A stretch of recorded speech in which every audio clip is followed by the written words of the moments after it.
바이블 GPS 제71일입니다. 성경을 읽는 바른 자세. 오늘은 앞으로 읽게 되는 신약의 구조를 살펴봅니다.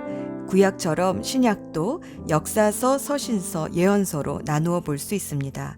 시간이 흘러가는 순서대로 기록된 역사서는 마태, 마가, 누가, 요한의 사복음서와 사도들의 행적을 기록한 사도행전 이렇게 5권이고 사도 바울이 쓴 13권과 다른 사도들이 쓴 공동서신서 8권을 합해 21권의 서신서가 있습니다.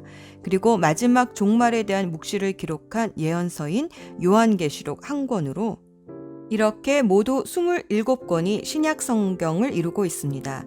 구약이 중간시대까지 10시대로 나누어져 있다면 신약은 복음시대와 교회시대 이렇게 크게 두 시대로 나누어 볼 수 있습니다. 복음시대는 창세기 3장 15절에서 하나님이 주신 약속대로 여자의 후손인 예수 그리스도가 십자가로 뱀의 머리를 부수시고 비록 발꿈치에 물려 죽으셨지만 다시 부활하셔서 인류를 죄와 마귀의 속박으로부터 구속하시고 승리하신 이야기입니다. 사복음서를 통해 복음시대를 읽습니다. 교회 시대는 예수님이 승천하신 후 보내주신 성령님을 통해 교회가 탄생되고 이 교회를 통해 예수 그리스도의 남은 사역이 어떻게 이어지고 확장되어 가는가를 보여주는 시대로서 우리가 지금 살고 있는 시대입니다. 열왕기와 역대기 사이사이에 예언서를 끼어 읽었듯이 사도행전도 바울의 서신서와 함께 엮어 읽어봅니다. 사도행전에는 사도 바울의 1, 2, 3차 선교여행과 로마 감옥 수감까지 기록되었는데 이때 쓰여진 사도 바울의 서신서를 사이사이 끼어 읽게 됩니다.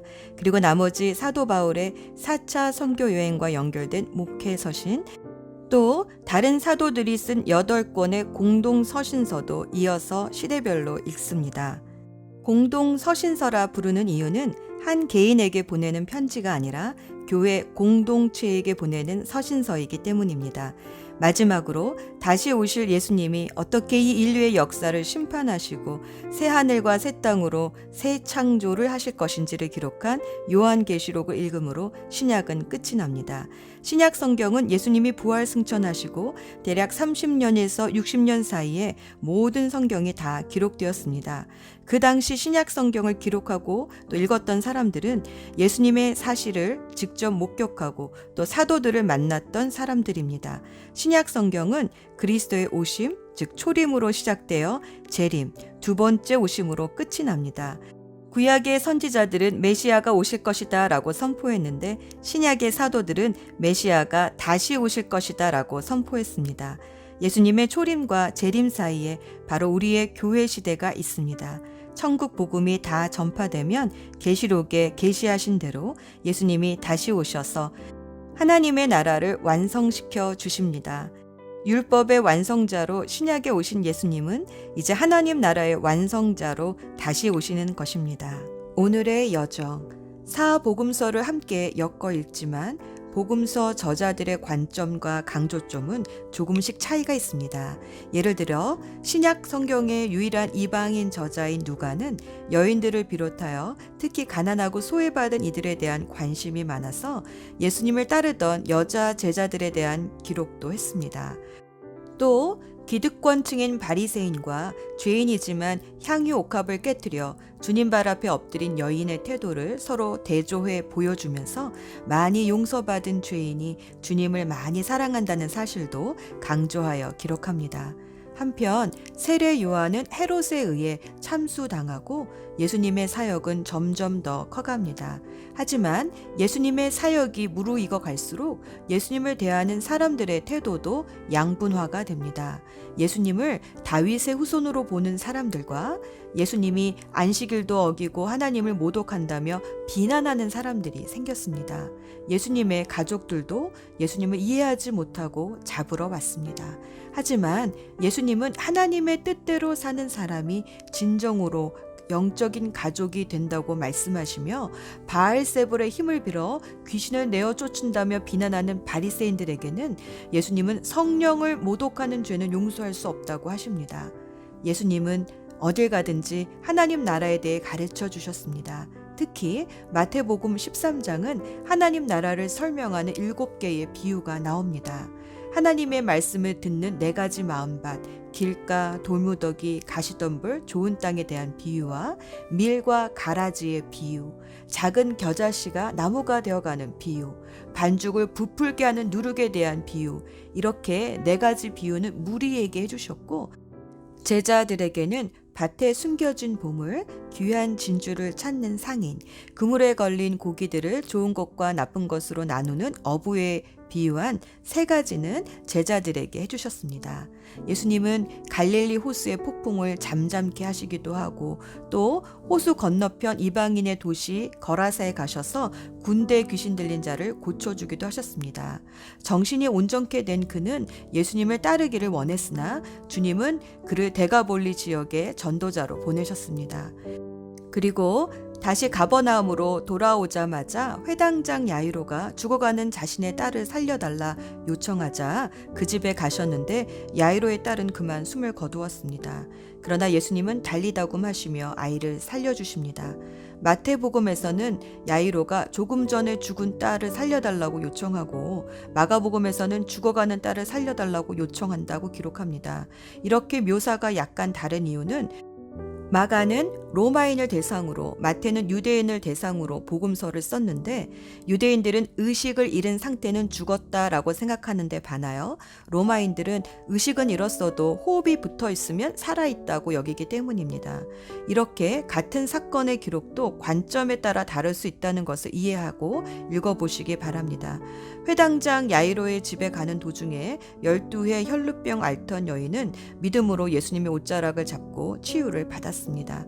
예수님은 가버나움에서 나사렛으로 두 번째 고향을 방문하셨지만, 어려서부터 예수님을 사람으로만 인식한 고향 사람들은 예수님을 믿지 못하고 배척했습니다. 하지만 예수님은 여전히 회당에서 가르치시고 하나님 나라의 기쁜 소식을 선포하시고 또 치유하시면서 모든 성읍과 마을을 두루 다니셨습니다. 그리고 함께 하셨던 12 제자들에게 귀신을 내어 쫓고 치유하는 권능을 주셔서 이스라엘의 온 마을로 전도 여행을 보내셨습니다. 이들은 가는 곳마다 복음을 전하고 사람들을 고쳐주었습니다. 이렇게 온 나라가 예수님이 전하신 복음으로 떠들썩해지자 헤롯은 죽은 요한이 살아난 것이 아닌가 해서 예수님을 만나보고 싶어 했습니다. 공생의 세 번째 유월절, 예수님은 전도 여행을 마치고 돌아온 제자들을 조용한 빈들에서 만나 쉼의 시간을 갖기 원하셨지만, 이미 많은 사람들이 소문을 듣고 예수님을 만나러 모였는데 남자만 5천 명이 넘었습니다. 이들이 날이 저물도록 떠나지를 않자 예수님은 불쌍히 여기시고 물고기 2마리와 보리떡 5덩이로 이들을 다 먹이시고도 12 광주리가 남게 하셨습니다. 그리고 제자들을 먼저 호수 건너편으로 보내시고 무리들은 다 흩어 보내신 후 예수님은 홀로 산에서 기도하시는데, 또다시 돌풍이 불어 제자들이 위험하게 되자 물 위를 걸어 제자들에게 오셔서 보호해 주시고 같이 안전하게 가버나움에 도착합니다. 그날 오병이의 역사를 보았던 사람들이 다시 예수님을 찾아와 광야에서 만나를 내려주었던 모세의 예수님을 비교하며 항상 이 빵을 내려달라 요청하지만, 예수님은 하늘로부터 빵을 내려주신 분은 모세가 아니라 하나님이시며 자신이 바로 생명의 빵이니 자신의 살과 피를 먹어야 한다 하시며 유월절 어린 양으로 오신 예수님을 암시하셨지만, 사람들은 이 말씀이 어렵다 이해하지 못하고 제자들 중에 많은 사람들이 예수님을 떠났습니다. 그들이 기대했던 것은 빵이었지 생명의 말씀이 아니었기 때문입니다. 하지만 예수님의 12 제자들은 생명의 말씀이 여기에 있으니 주님을 떠나지 않겠다며 머물렀습니다. 그러나 예수님은 12 중에 하나는 마귀라며 가룟 유다의 배신을 암시하셨습니다. 예수 전망대. 오늘은 누가복음의 예수님의 포커스를 맞추어 봅니다. 누가는 유대인이 아닌 헬라인이었고 직업은 의사였는데, 그래서인지 굉장히 자세하고 구체적이고 논리적으로 복음서를 기록하고 이어서 사도행전까지 기록해 초대 기독교 역사의 중요한 흐름을 기록으로 잘 남겨주었습니다. 누가는 예수님이 십자가에 달려 돌아가실 때의 광경을 한낮인데도 해가 빛을 잃고 성전 휘장 한가운데가 찢어진 사건을 기록합니다. 누가복음 23장 44절 말씀, 해는 빛을 잃고 성전의 휘장은 한가운데가 찢어졌다. 성전의 휘장은 대략 15m의 길이와 10cm의 두께를 가지고 있다고 합니다. 이것은 사람의 힘으로는 찢을 수 없습니다. 그런데 예수님이 돌아가실 때 이 휘장이 찢어진 것입니다. 히브리서는 이 사건을 이렇게 해석해 줍니다. 히브리서 10장 19절에서 20절, 그러므로 형제자매 여러분, 우리는 예수의 피를 힘입어 담대하게 지성소로 들어가게 되었습니다. 예수께서 휘장을 뚫고 우리에게 새로운 살 길을 열어주셨습니다. 그런데 그 휘장은 곧 그의 육체입니다. 1년에 한 번 대속죄일의 날 대제사장이 짐승의 피를 가지고 휘장을 열고 지성소에 들어가 백성의 죄를 속죄하곤 했는데, 우리는 이제 짐승의 피가 아닌 예수의 피를 힘입어 지성소 하나님의 임재 안으로 두려움이 아닌 믿음의 담대함으로 들어갈 수 있게 되었습니다. 새로운 살 길을 하나님이 열어주신 것입니다. 이 휘장은 십자가에서 찢으신 예수님의 몸입니다. 하나님은 그날 두 개를 찢으셨습니다. 하나는 지성소를 가리고 있던 휘장과 또 하나님의 아들 독생자 예수의 몸입니다. 왜 그러셨을까요? 히브리서 2장 9절 말씀. 그는 하나님의 은혜로 모든 사람을 위하여 죽음을 맛보셔야 했습니다. 죽음을 맛보셨다라는 말이 마음에 남습니다. 마치 예수님이 보렴, 내가 죽음을 먼저 맛보았는데 별거 아니란다. 이렇게 다시 살아나지 않았니? 죽음은 끝이 아니란다 라고 말씀해 주신 것 같습니다. 이렇게 우리보다 먼저 죽음을 맛보시고 부활하신 예수님 덕분에 죽음이 더 이상 두렵지 않습니다. 이방인 누가에게 휘장은 더 큰 의미가 있지 않았을까 싶습니다. 이방인과 유대인을 갈라놓았던 휘장도 예수님의 십자가로 찢어졌으니 말입니다. 기도합시다. 새롭고 살 길을 열어주신 하나님 아버지, 항상 돌아올 길을 예비해 주시는 아버지의 사랑에 감사드립니다. 오늘도 성경을 읽으며 이 새로운 살 길을 찾게 하옵소서. 생명의 빵이 되신 예수 그리스도의 이름으로 기도합니다. 아멘.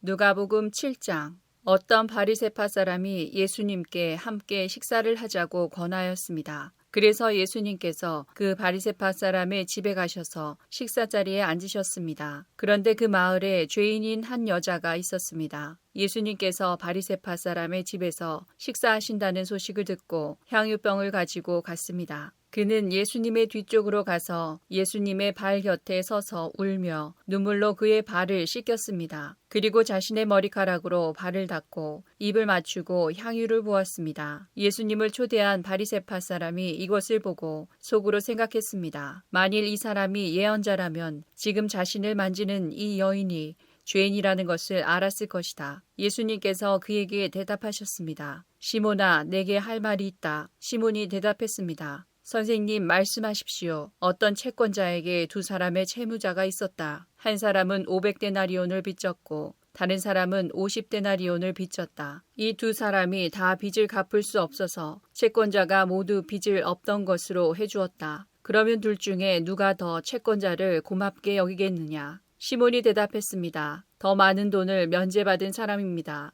예수님께서 시몬에게 말씀하셨습니다. 내가 옳게 판단했다. 예수님께서 그 여자를 돌아보시며 시몬에게 말씀하셨습니다. 이 여인이 보이느냐? 내가 내 집에 들어왔을 때 너는 나에게 발 씻을 물도 주지 않았다. 그러나 이 여인은 자신의 눈물로 내 발을 적시고 자신의 머리털로 닦아주었다. 너는 내게 입 맞추지도 않았지만 이 여인은 내가 들어왔을 때부터 내 발에 입 맞추기를 쉬지 않았다. 너는 내 머리에 기름도 붓지 않았지만 이 여인은 향유를 내 발에 부었다. 그러므로 내가 내게 말한다. 이 여자의 많은 죄가 용서되었다. 이는 이 여자가 많이 사랑하였기 때문이다. 적게 용서받은 사람은 적게 사랑한다. 예수님께서 여자에게 말씀하셨습니다. 내 죄가 용서되었다. 예수님과 식사자리에 앉아있던 사람들이 속으로 말했습니다. 이 사람이 누구이기에 죄를 용서해 준다고 하는가? 예수님께서 그 여자에게 말씀하셨습니다. 내 믿음이 너를 구원하였다. 평안히 가거라.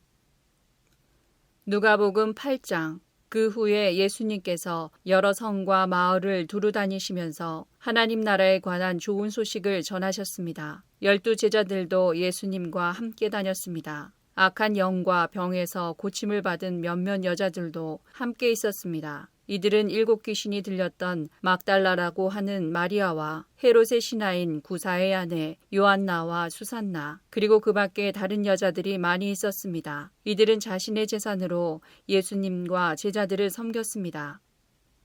마태복음 14장. 그런데 헤롯의 생일에 헤로디아의 딸이 손님들 앞에서 춤을 추었습니다. 헤롯은 매우 기분이 좋았습니다. 그래서 헤롯은 딸이 요청하는 것은 무엇이든지 주겠다고 맹세하였습니다. 어머니로부터 지시를 받은 딸은 헤롯에게 말했습니다. 쟁반 위에 세례자 요한의 머리를 담아주세요. 왕은 망설였지만 자기가 한 맹세 때문에, 그리고 함께 식사를 하던 손님들 때문에 요한의 머리를 주라고 명령을 내렸습니다. 그는 사람을 보내어 감옥 안에 있는 요한의 머리를 베게 하였습니다. 요한의 머리가 쟁반에 담겨서 왕에게 왔고, 왕은 그것을 소녀에게 주었습니다. 소녀는 그것을 자기 어머니에게 가져다 주었습니다. 요한의 제자들이 와서 시체를 거두어 장사를 지냈습니다. 그들은 예수님께 와서 이 소식을 전했습니다. 마가복음 6장. 그런데 요한을 죽일 수 있는 좋은 기회가 왔습니다. 자기 생일에 헤롯은 고관들과 천부장들, 갈릴리의 귀빈들을 초청해서 잔치를 베풀었습니다. 헤로디아의 딸이 춤을 춰서 헤롯과 잔치에 참여한 손님들을 즐겁게 해주었습니다. 그래서 헤롯 왕이 소녀에게 말했습니다. 내가 원하는 것을 말해라. 그러면 그것을 선물로 주겠다. 헤롯은 내가 무엇을 달라고 하든지 다 주겠다. 내 나라의 절반이라도 말이다. 하고 맹세했습니다. 소녀는 자기 어머니에게 가서 무엇을 달라고 할까요? 하고 물었습니다. 그러자 어머니가 대답했습니다. 세례자 요한의 머리를 달라고 해라. 소녀는 즉시 왕에게 돌아가서 바로 이 자리에서 세례자 요한의 머리를 쟁반에 담아주세요 하고 요청했습니다. 왕은 매우 괴로웠지만 자기가 한 맹세 때문에, 그리고 잔치에 참여한 손님들 때문에 소녀의 요청을 거절할 수 없었습니다. 왕은 곧바로 시위대 군인을 보내 요한의 머리를 가져오라고 했습니다. 군인은 가서 감옥에 있던 요한의 머리를 잘랐습니다. 그리고 쟁반에 담은 그의 머리를 가져와 소녀에게 주었고, 소녀는 그것을 자기 어머니에게 가져다 주었습니다. 요한의 제자들이 이 소식을 듣고 가서 요한의 시체를 가져다가 무덤에 묻었습니다. 마태복음 12장. 그때 사람들이 귀신이 들려서 보지 못하고 말하지 못하는 사람을 예수님께 데리고 왔습니다. 예수님께서 이 사람을 고쳐주시자 그 사람이 말도 하고 볼 수 있게 되었습니다. 사람들이 놀라 말했습니다. 이 사람이 혹시 다윗의 후손 메시아가 아닐까? 바리새파 사람들이 이 말을 듣고 말했습니다. 이 사람이 귀신의 우두머리인 바알세불의 힘을 빌려 귀신을 내쫓는다. 예수님께서 바리새파 사람들의 생각을 아시고 그들에게 말씀하셨습니다. 어느 나라든지 자기들끼리 나뉘어 싸우면 망할 것이다. 어느 도시나 가정도 나뉘면 제대로 서지 못할 것이다. 마찬가지로 사탄이 사탄을 내쫓는다면 사탄이 자신을 대적한다는 말인데, 그렇다면 어떻게 사탄의 나라가 설 수 있겠느냐? 내가 바알세불의 힘을 빌어 귀신을 내쫓는다고 하는데, 그렇다면 너희 아들들은 누구의 힘을 빌어 귀신을 내쫓느냐? 그러므로 그들이 너희의 재판관이 될 것이다. 내가 만일 하나님의 영으로 귀신을 내쫓는다면 하나님의 나라가 이미 너희에게 온 것이다. 또한 누구든지 힘센 사람을 먼저 묶어놓지 않으면 어떻게 힘센 사람의 집에 들어가 물건을 빼앗을 수 있겠느냐? 묶어놓은 뒤에야 그 집을 약탈할 것이다. 누구든지 나와 함께하지 않으면 나를 반대하는 것이다. 나와 함께 모으지 않는 사람은 흩트리는 것이다. 그러므로 내가 너희에게 말한다. 어떠한 죄나 신성모독의 말은 다 용서를 받겠지만 성령을 모독하는 죄는 용서받을 수 없다. 인자를 거역하는 말을 하는 사람은 용서받을 수 있다. 그러나 성령을 거역하는 말을 하면 이 세상에서도 오는 세상에서도 용서받지 못할 것이다. 나무도 좋고 열매도 좋다고 하든지 나무도 나쁘고 열매도 나쁘다고 해야 한다. 나무는 그 열매를 보고 알 수 있다. 독사의 자식들아, 너희가 악하면서 어떻게 선한 것을 말할 수 있겠느냐? 입은 그 마음속에 가득 찬 것을 말하는 것이다. 선한 사람은 선한 것을 쌓았다가 선한 것을 내고, 악한 사람은 악한 것을 쌓았다가 악한 것을 낸다. 내가 너희에게 말한다. 사람이 무심코 내뱉은 사소한 말이라도 심판의 날에는 책임을 져야 한다. 내 말에 근거하여 내가 의롭다고 판정을 받을 수도 있고 죄가 있다고 판정을 받을 수도 있다. 그때 몇몇 율법 학자들과 바리새파 사람들이 예수님께 말했습니다. 선생님, 우리에게 증거를 보여주십시오. 예수님께서 대답하셨습니다. 악하고 죄 많은 이 세대가 증거를 보여달라고 한다. 그러나 예언자 요나의 증거 외에는 보여줄 것이 없다. 요나가 3일 낮, 3일 밤 동안 꼬박 커다란 물고기 뱃속에 있었듯이 인자도 3일 낮, 3일 밤 동안 땅속에 있을 것이다. 심판의 날에 니느웨 사람들이 이 세대와 함께 일어서서 이 세대를 심판할 것이다. 왜냐하면 그들은 요나의 전도를 듣고 회개했기 때문이다. 보아라, 요나보다 더 큰 이가 여기 있다. 심판의 날에 남쪽 나라의 여왕이 이 세대와 함께 일어서서 이 세대를 심판할 것이다. 왜냐하면 그 여왕은 솔로몬에게 지혜를 들으려고 땅끝에서부터 왔기 때문이다. 보아라, 솔로몬보다 더 큰 이가 여기 있다. 더러운 영이 어떤 사람에게서 나와 쉴 곳을 찾아 물이 없는 곳에서 헤맸으나 찾지 못하고 이렇게 말했다. 내가 나왔던 집으로 다시 돌아가야겠다. 돌아와 보니 그 집이 여전히 비어있을 뿐만 아니라 깨끗이 청소되고 정리되어 있는 것을 알았다. 그때 그 더러운 영이 나가서 자기보다 훨씬 더 악한 7 영을 데리고 왔다. 그 영들 모두 그 사람에게 들어가 살게 되어 그 사람의 나중 상태가 처음보다 훨씬 더 나쁘게 되었다. 이 악한 세대도 이렇게 될 것이다. 예수님께서 사람들에게 말씀하고 계실 때에 예수님의 어머니와 형제들이 예수님에게 할 말이 있다면서 밖에 서 있었습니다. 어떤 사람이 예수님께 말씀드렸습니다. 보십시오. 선생님의 어머니와 형제들이 선생님께 말을 하려고 밖에 서 있습니다. 예수님께서 그 말을 전해준 사람에게 대답하셨습니다. 누가 나의 어머니이고 누가 나의 형제들이냐? 그리고 나서 제자들을 가리키면서 말씀하셨습니다. 보아라, 내 어머니와 내 형제들이다. 누구든지 하늘에 계신 나의 아버지의 뜻을 행하는 사람이 내 형제요, 자매요, 어머니이다. 마가복음 3장. 예수님께서 집에 오시자 다시 많은 사람들이 모여들었습니다. 그래서 예수님과 제자들은 식사도 할 수 없을 지경까지 되었습니다. 예수님의 식구들이 예수가 정신이 나갔다고 말하는 소리를 듣고 그를 잡으러 왔습니다. 예루살렘에서 온 율법 학자들은 이렇게 말했습니다. 예수가 바알세불이 들렸다. 예수는 귀신들의 우두머리에 힘을 빌어서 귀신을 내쫓는다. 예수님께서 사람들을 불러 모으시고 비유로 말씀하셨습니다. 사탄이 어떻게 사탄을 내쫓을 수 있느냐? 만일 나라가 자기들끼리 나뉘어 싸우면 그 나라는 제대로 설 수 없다. 만일 한 집안이 자기들끼리 나뉘어 싸우면 그 가정은 제대로 설 수 없다. 만일 사탄이 자기들끼리 나뉘어 싸우려고 일어나면 스스로 망할 것이다. 먼저 힘센 사람을 묶어놓지 않으면 그 사람의 집에 들어가 그의 재산을 약탈할 수 없다. 묶어놓은 뒤에야 그 집을 약탈할 것이다. 내가 너희에게 진정으로 말하는데 사람들이 무슨 죄를 짓든지 어떤 비방을 하든지 그것은 모두 용서받을 수 있다. 그러나 성령님을 모독하는 죄는 결코 용서될 수 없다. 그것은 영원한 죄이다. 이 말씀을 하신 것은 율법학자들이 예수님께 더러운 귀신이 들렸다고 말했기 때문입니다. 예수님의 어머니와 형제들이 도착했습니다. 그들은 밖에 서서 사람을 보내 예수님을 불렀습니다. 사람들이 예수님 주위에 앉아 있다가 예수님께 말했습니다. 보십시오. 선생님의 어머니와 형제들이 밖에서 선생님을 찾고 있습니다. 예수님께서 대답하셨습니다. 누가 나의 어머니이고 누가 나의 형제냐? 주위에 앉아 있는 사람들을 둘러보시며 말씀하셨습니다. 보아라, 내 어머니와 형제들이다. 누구든지 하나님의 뜻대로 행하는 사람이 나의 형제와 자매이며 또한 어머니이다. 누가복음 8장. 예수님의 어머니와 동생들이 예수님께 왔습니다. 그러나 많은 사람들 때문에 예수님께 가까이 갈 수 없었습니다. 어떤 사람이 예수님께 말씀드렸습니다. 선생님의 어머니와 동생들이 밖에 서서 선생님을 만나 뵙기 원하십니다. 예수님께서 사람들에게 대답하셨습니다. 내 어머니와 형제들은 하나님의 말씀을 듣고 그대로 행하는 사람들이다.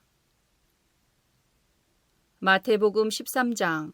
그날 예수님께서 집에서 나와 호숫가에 앉으셨습니다. 많은 사람들이 예수님의 주위에 몰려들었습니다. 그래서 예수님께서는 배에 올라가 앉으셨고 사람들은 호숫가에 그대로 서 있었습니다. 예수님께서 사람들에게 많은 것을 비유로 말씀하셨습니다. 농부가 씨를 뿌리러 나가 씨를 뿌리는데 어떤 씨는 길가에 떨어졌다. 그러자 새들이 날아와 씨를 모두 먹어버렸다. 어떤 씨는 흙이 별로 없고 돌이 많은 곳에 떨어졌다. 곧 싹이 났지만 흙이 깊지 않아서 해가 뜨자 시들어버렸고 뿌리가 없어서 곧 말라버렸다. 어떤 씨는 가시덤불에 떨어졌다. 가시덤불이 자라서 그 씨를 자라지 못하게 하였다. 어떤 씨는 좋은 땅에 떨어졌다. 열매를 맺었는데 어떤 것은 100배, 어떤 것은 60배, 또 어떤 것은 30배의 열매를 맺었다. 귀 있는 사람은 들어라. 제자들이 예수님께 와서 물었습니다. 왜 사람들에게 비유로 가르치십니까? 예수님께서 대답하셨습니다. 너희들에게는 하늘나라의 비밀을 아는 것이 허락되었으나 다른 사람들에게는 그렇지 않다.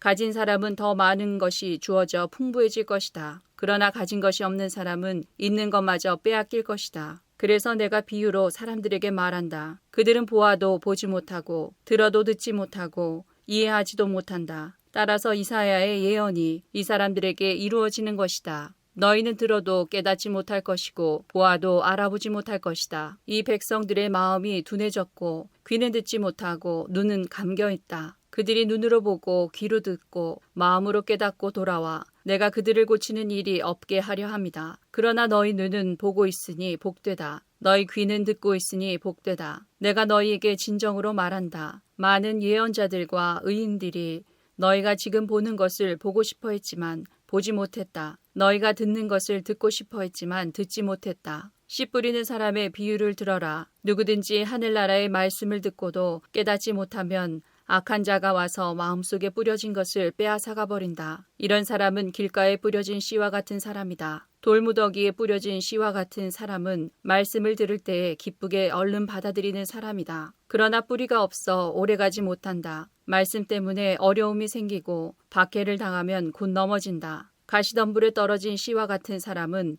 말씀을 들으나 세상 염려와 재물의 유혹이 말씀을 가로막아 결국 열매를 맺지 못한다. 좋은 땅에 떨어진 씨와 같은 사람은 말씀을 듣고 깨닫는 사람이다. 이런 사람은 열매를 맺는데 어떤 사람은 100배, 어떤 사람은 60배, 어떤 사람은 30배의 열매를 맺는다. 예수님께서 그들에게 또 다른 비유로 말씀하셨습니다. 하늘나라는 자기 밭에 좋은 씨를 심은 사람의 빗될 수 있다. 사람들이 잠들었을 때 원수가 와서 밀 사이에 가라지를 뿌리고 갔다. 밀이 자라서 나달이 익을 때에 가라지도 보였다. 주인의 종들이 와서 말했다. 주인님, 밭에 좋은 씨를 뿌리지 않았습니까? 그런데 어디서 이런 가라지가 나왔을까요? 주인이 대답했다. 원수가 그랬구나. 종들이 주인에게 물었다. 저희가 가서 가라지를 다 뽑아버릴까요? 주인이 대답했다. 아니다. 너희가 가라지를 뽑을 때 밀도 함께 뽑힐라. 추수할 때까지 함께 자라게 놔둬라. 추수할 때 내가 일꾼들에게 먼저 가라지를 거두어 묶어서 불에 태우고 밀은 거두어 곳간에 쌓으라고 하겠다. 예수님께서 또 다른 비유를 그들에게 말씀해 주셨습니다. 하늘나라는 마치 겨자씨와 같다. 어떤 사람이 겨자씨를 가져다가 자기 밭에 심었다. 이 씨는 다른 어떤 씨보다도 작다. 그런데 이것이 완전히 자라면 다른 어떤 풀보다도 더 큰 식물이 된다. 그러면 하늘의 새들이 와서 그 가지에 둥지를 틀 수 있게 된다. 예수님께서 또 다른 비유를 그들에게 말씀해 주셨습니다. 하늘나라는 누룩에 빗댈 수 있다. 여자가 누룩을 가져다가 밀가루 3포대에 섞어 넣었더니 반죽이 부풀어 올랐다. 예수님께서 이 모든 것들을 사람들에게 비유로 말씀해 주시고 비유가 아니면 아무것도 말씀하지 않으셨습니다. 이것은 예언자가 말한 것을 이루려고 하신 것입니다. 내가 입을 열어 비유를 말할 것이다. 이 세상이 세워질 때부터 지금까지 숨겨졌던 것을 말할 것이다. 그때 예수님께서 사람들에게 떠나 집으로 들어가셨습니다. 제자들이 예수님께 와서 말했습니다. 밭에 난 가라지의 비유에 대해 저희들에게 설명해 주십시오. 예수님께서 대답해 주셨습니다. 밭에 좋은 씨를 뿌리는 이는 인자이다. 그리고 밭은 세상이다. 좋은 씨는 하늘나라의 모든 아들들이다. 가라지는 악한 자의 아들들이다. 그리고 나쁜 씨를 심는 원수는 마귀이다. 추수 때는 세상의 마지막 날이다. 추수하는 일꾼들은 천사들이다. 가라지는 다 뽑혀서 불에 태워지는 것 같이 세상의 마지막 날에도 그렇게 될 것이다. 인자가 천사들을 보낼 것인데 이들은 죄를 짓게 만드는 자들과 불법을 행하는 자들을 모두 하늘나라에서 추려내 불타는 아궁이에 던질 것이다. 사람들이 그곳에서 슬피 울고 고통스럽게 이를 갈 것이다. 그때 의인은 아버지의 나라에서 해처럼 빛날 것이다. 귀 있는 자는 들어라. 하늘나라는 밭에 숨겨진 보물과 같다. 어떤 사람이 그 보물을 발견하고 다시 밭에 숨겼다. 그는 매우 기뻐하며 돌아가서 가진 것을 모두 팔아 그 밭을 샀다. 또한 하늘나라는 진주를 찾는 상인과 같다. 아주 값진 진주를 발견하자 그 사람은 가서 가진 것을 모두 팔아 그 진주를 샀다. 또한 하늘나라는 호수에 던져 온갖 종류의 고기를 잡은 그물과 같다. 그물이 가득 찼을 때 어부들은 바닷가로 그물을 끌어당겼다. 그들은 앉아서 좋은 물고기는 바구니에 담고 나쁜 것들은 던져버렸다. 세상 끝날에도 이렇게 될 것이다. 천사가 와서 의인들 가운데서 악한 사람들을 구별하여 낼 것이다. 천사가 그들을 불타는 아궁이에 던질 것이다. 사람들이 그곳에서 슬피 울고 고통스럽게 이를 갈 것이다. 너희가 이 모든 것을 이해하겠느냐? 제자들이 이해라고 대답했습니다. 예수님께서 제자들에게 말씀하셨습니다. 그러므로 하늘나라의 제자가 된 율법학자는 창고에서 새 것과 헌 것을 꺼내오는 집주인과 같다. 예수님께서 이 비유들을 다 말씀하시고 그것을 떠나셨습니다. 마가복음 4장.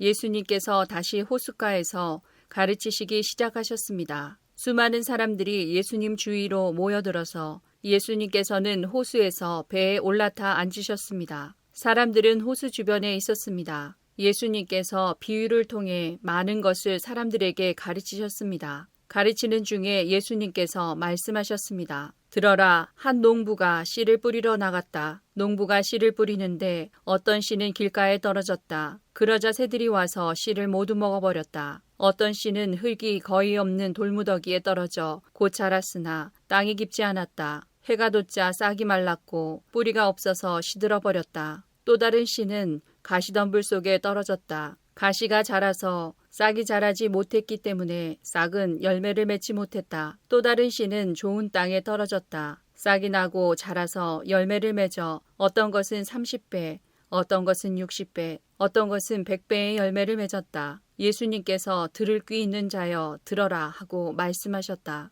예수님께서 혼자 계실 때 12 제자들과 예수님 주변에 있는 사람들이 이 비유에 대해서 여쭈었습니다. 예수님께서 말씀하셨습니다. 너희에게는 하나님 나라의 비밀을 알 수 있게 하였지만 밖에 있는 사람들에게는 모든 것이 비유로 주어진다. 이는 그들이 보기는 보아도 알지 못하고 듣기는 들어도 깨닫지 못하게 하여 돌이켜 용서받지 못하게 하기 위함이다. 예수님께서 사람들에게 말씀하셨습니다. 너희가 이 비유를 이해하지 못하느냐? 그렇다면 어떻게 다른 모든 비유를 이해하겠느냐? 농부는 말씀을 뿌린다. 길가에 말씀이 떨어졌다는 것은 하나님의 말씀을 들었으나 곧 사탄이 와서 그 뿌려진 말씀을 빼앗는 사람을 말한다. 돌무더기에 씨가 떨어졌다는 것은 말씀을 들을 때 기쁨으로 즉시 받아들이지만 속에 뿌리가 없어 오래가지 못하고 말씀 때문에 환난이나 박해가 일어나면 곧 넘어지는 사람이다. 가시덤불에 씨가 떨어졌다는 것은 말씀을 듣지만 세상의 염려와 재물에 대한 유혹과 그 밖에 여러 가지 욕심이 말씀을 가로막아서 열매를 맺지 못하는 사람이다. 좋은 땅에 씨가 떨어졌다는 것은 말씀을 듣고 받아들여 30배, 60배, 100배의 열매를 맺는 사람이다. 예수님께서 그들에게 말씀하셨습니다. 등불을 침대 아래나 돛방 밑에 두겠느냐? 등잔대 위에 두지 않겠느냐? 숨긴 것은 나타나고 비밀은 드러나기 마련이다. 들을 귀 있는 사람은 들어라. 예수님께서 그들에게 말씀하셨습니다. 너희가 듣는 것을 마음에 새겨라. 너희가 다른 사람에게 주는 만큼 너희가 받을 것이며 그 외에도 더 주실 것이다. 가진 사람은 더 받을 것이고 가지지 못한 사람은 가진 것마저도 빼앗길 것이다. 예수님께서 말씀하셨습니다. 하나님 나라는 밭에 씨를 뿌리는 농부와 같다. 밤낮으로 자고 일어나는 동안 씨가 싹이 나고 자란다. 사람은 그것이 어떻게 자라는지를 알지 못한다. 땅은 저절로 열매를 맺게 한다. 먼저 싹이 나고 다음에는 이삭이 나오고 마침내 나달이 여문다. 곡식이 익으면 농부가 와서 낫으로 그것을 거두어들인다. 그것은 추수 때가 되었기 때문이다. 예수님께서 말씀하셨습니다. 하나님 나라를 무엇에 빗댈 수 있을까? 무슨 비유로 설명을 할까? 하나님 나라는 겨자씨와 같다. 겨자씨를 밭에 심을 때는 밭에 심는 씨앗 중에서 가장 작다. 그러나 심긴 후에는 그 어떤 밭작물보다 더 크게 자란다. 커다란 가지를 내어 하늘의 새들이 그 그늘에 둥지를 틀 정도가 된다. 예수님께서는 많은 비유를 사용하여 사람들이 알아들을 수 있도록 말씀하셨습니다. 비유가 아니면 말씀하지 않으셨으나 제자들에게는 따로 모든 것을 설명해 주셨습니다. 누가복음 8장. 많은 사람들이 모여들고 여러 마을에서 온 사람들이 예수님께 나오자 예수님께서 비유로 말씀하셨습니다. 씨를 뿌리는 사람이 씨를 뿌리러 나갔다. 그가 씨를 뿌렸는데 어떤 씨들은 길가에 떨어져 발에 밟히기도 하고 하늘의 새들이 와서 먹어버리기도 했다. 어떤 씨들은 바위 위에 떨어져 자라다가 물이 없어서 시들어 죽었다. 어떤 씨들은 가시덤불에 떨어져 가시덤불이 함께 자라서 자라지 못하게 했다. 어떤 씨들은 좋은 땅에 떨어져 자라나서 100배의 열매를 맺었다. 이 말씀을 마치시고 예수님께서 외치셨습니다. 들을 귀 있는 자는 들어라. 제자들이 이 비유가 무슨 뜻인지를 예수님께 물었습니다. 예수님께서 말씀하셨습니다. 너희에게는 하나님 나라의 비밀을 아는 것이 허락되었다. 그러나 다른 사람들에게는 비유로 말하였다. 이는 그들이 보아도 보지 못하고 들어도 깨닫지 못하게 하려는 것이다. 이 비유는 이것이다. 씨는 하나님의 말씀이다. 길가에 떨어진 것은 하나님의 말씀을 들었으나 마귀가 와서 그 마음에 있던 말씀을 빼앗아간 사람들이다. 이들은 믿지 못하여 구원을 받지 못한다. 바위 위에 떨어진 것은 하나님의 말씀을 듣고 기쁨으로 받지만 뿌리가 없는 사람들이다. 이들은 잠시 동안 믿으나 시험 받을 때에 넘어진다. 가시덤불에 떨어진 것은 말씀을 듣지만 살아가는 동안 재물에 대한 염려와 인생의 향락에 사로잡혀 열매를 맺는 데까지 자라지 못하는 사람들이다. 좋은 땅에 떨어진 것은 정직하고 선한 마음으로 하나님의 말씀을 듣고 그 말씀을 굳게 지켜서 좋은 열매를 맺는 사람들이다. 그 누구도 등불을 켜서 그것을 그릇으로 덮어두거나 침대 밑에 두지 않는다. 등불은 등잔 위에 놓아 들어오는 사람들이 그 빛을 보게 한다. 감추어진 것 중에 드러나지 않을 것이 없고 비밀 가운데 밝히 알려지지 않을 것이 없다. 그러므로 너희가 듣는 것을 조심하여라. 가진 사람은 더 많이 받을 것이고 가지지 못한 사람은 가졌다고 생각하는 것마저 빼앗길 것이다. 마태복음 8장.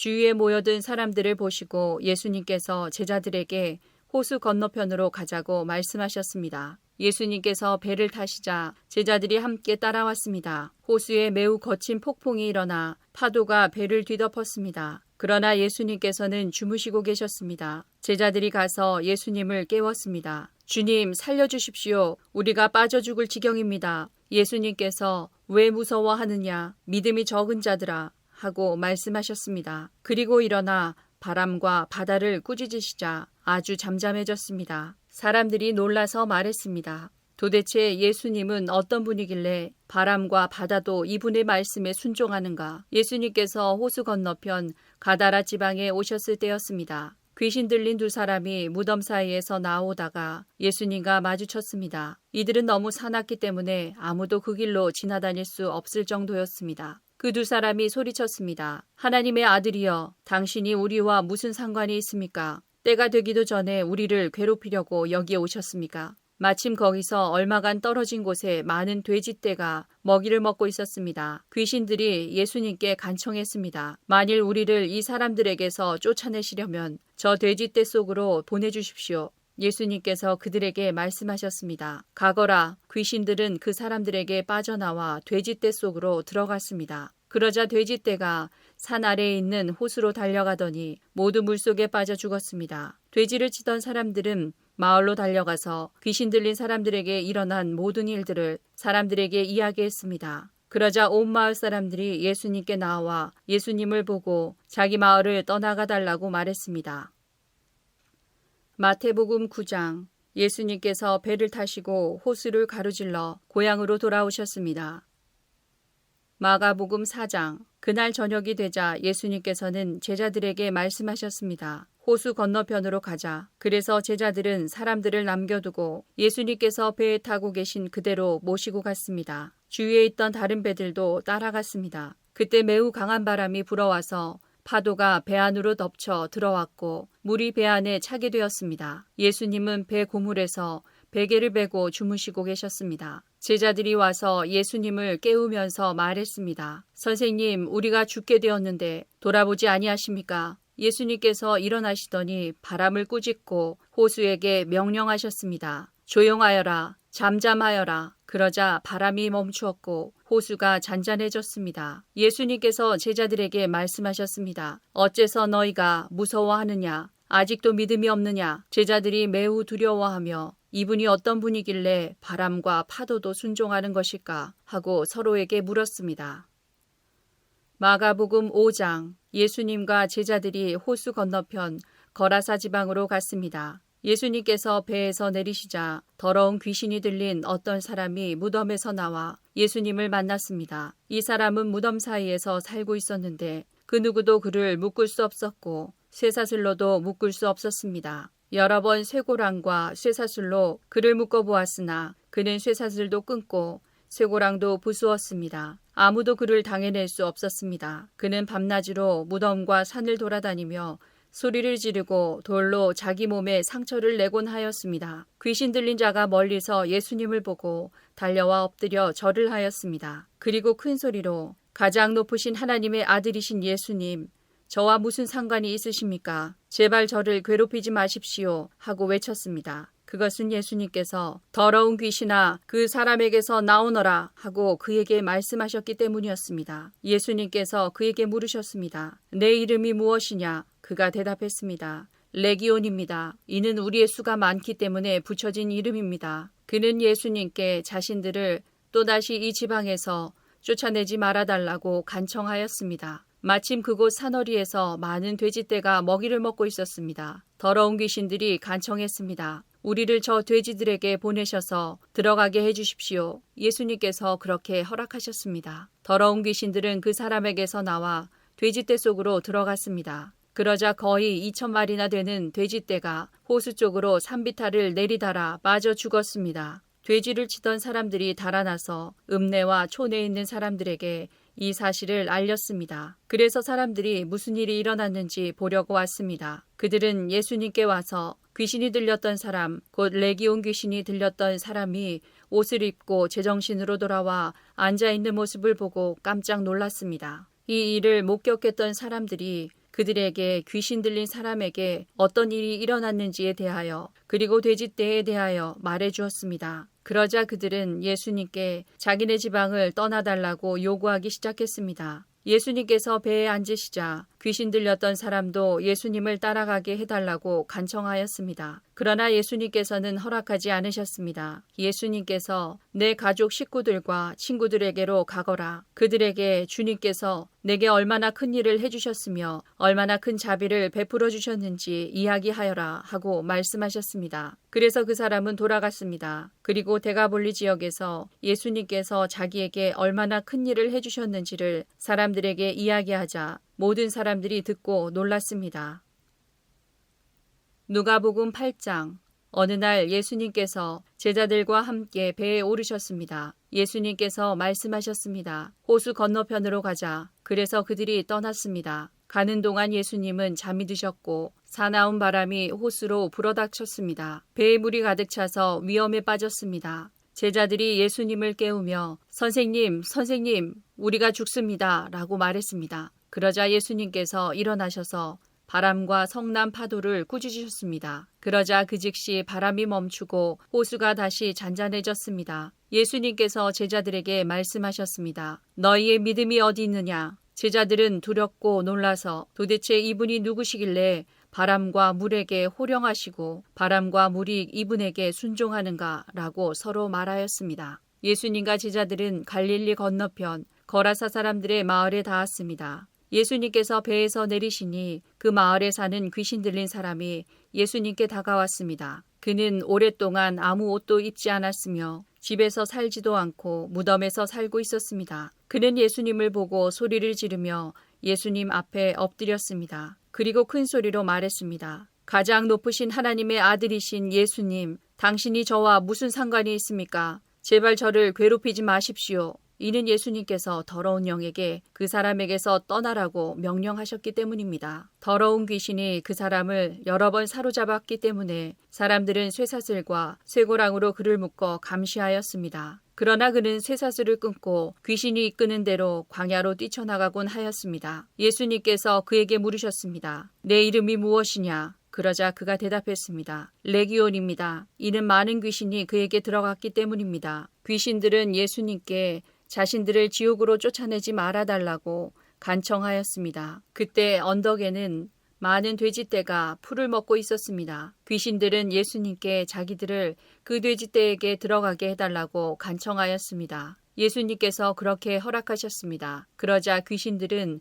그 사람에게서 나와 돼지떼 속으로 들어갔습니다. 순간 그 돼지들은 비탈을 내리달아 호수로 들어가 빠져 죽었습니다. 돼지를 치던 사람들이 일어난 일을 보고 도망쳐 이 사실을 성과 마을 사람들에게 전하였습니다. 사람들이 일어난 일을 보려고 예수님께 다가갔습니다. 그리고 귀신이 나간 사람이 옷을 입고 제정신으로 예수님 발 앞에 앉아 있는 것을 보았습니다. 그들은 두려운 생각이 들었습니다. 이 일을 목격한 사람들이 귀신 들린 사람이 어떻게 온전하게 되었는지를 사람들에게 말해 주었습니다. 거라사와 그 주변에 사는 모든 사람들이 예수님께서 자기들로부터 떠나줄 것을 간청했습니다. 이는 그들이 무서움에 사로잡혔기 때문이었습니다. 그래서 예수님께서 배를 타고 돌아가셨습니다. 귀신이 나간 사람이 예수님을 따를 수 있게 해달라고 예수님께 간청하였습니다. 그러나 예수님께서 그를 돌려보내며 말씀하셨습니다. 집으로 돌아가서 하나님께서 너에게 하신 일에 대해 사람들에게 말해라. 그래서 그는 모든 마을을 다니며 예수님께서 자기에게 얼마나 큰 일을 행하셨는지에 대해 전하였습니다.